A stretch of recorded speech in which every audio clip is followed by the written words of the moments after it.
I'll show you the quick and easy way how you can get a receipt from Agoda. Now from Agoda, you want to go from your home port here, go to My Trips.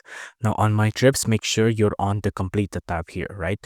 You usually get sent to the upcoming tab here, so you'll see nothing here, but make sure you go to Completed.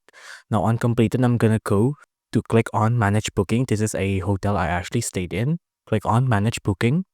Now let it load for a little bit here. Now once here, scroll all the way down here.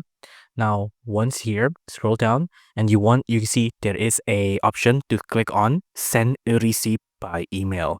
Just tap on that and you can see you enter in your email address, and then you also can enter in the postal address to be written on the e-receipt. But once you enter in your email, your name on the e-receipt, just click on send e-receipt and it'll be sent to your email. It's as easy as that. If you enjoyed this video, please do consider liking and subscribing.